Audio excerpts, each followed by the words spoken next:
News spread quickly about the dog that didn't shit, emanating out from the epicenter of this extraordinary event, the marketplace. The first person to purchase a dog that didn't shit was Marjorie Hines. She walked away with the puppy tucked under her arm with a smile the size of Jupiter. She said, "I've always loved dogs," she told a neighbour.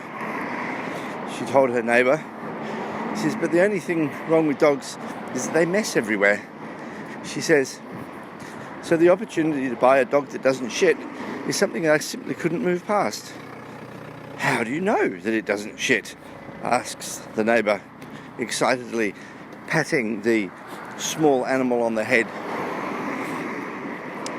"Well, the nice man at the market said it didn't shit," says Marjorie.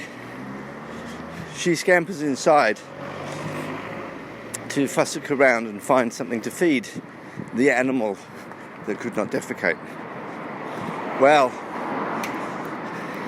next thing you know, there's a queue a mile long outside the market stall, and the trader, a funny looking fellow called Nigel, gets on the phone, rings up his brother Boris to send in another truckload of dogs that don't shit.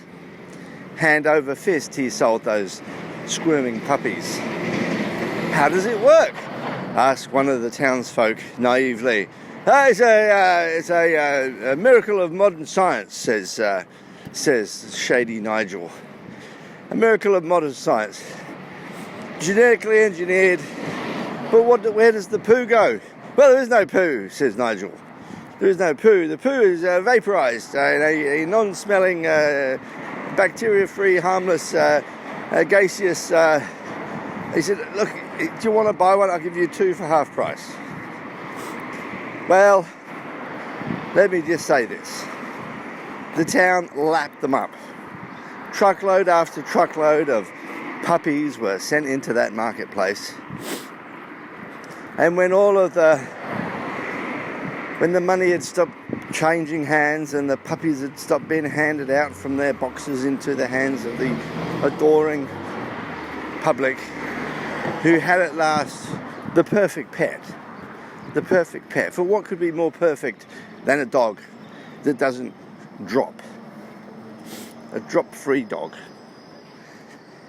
And of course, as is the way of the world, it wasn't too long before the downside started to emerge. It started first with Marjorie, who was the first to actually purchase said animal. The poor little creature had got by about 2 days. Poor little creature had got by 2 days and suddenly lost his appetite.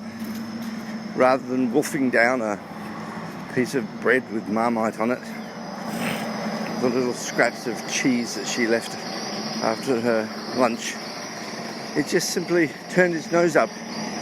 And the next thing, it started to whimper, as though it wanted something that it couldn't have. And the next thing, its eyes started to bulge.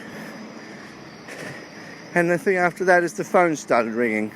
This phenomena was occurring across the entire town. All of the dogs that didn't shit seemed to be in distress. And then, like 1,000 mousetraps snapping one after the other, the poor little bastards, the poor little dogs, exploded. Pop! Splash! Pop! Zip! Bursting open their entrails, their skins split, guts spraying, and reams of dog turd splattered all over the ceilings and walls of houses across that own town. Oh, the tears. Oh, the anger. Oh, the frustration. Oh, the calls to find that shady Nigel and sue him until he couldn't be sued anymore. But where was shady Nigel? Shady Nigel was long gone. And what he left behind, an empty market stall and 150 tubes of super glue. You see, the reason why this little dog couldn't shit is because Shady Nigel had superglued its anus shut.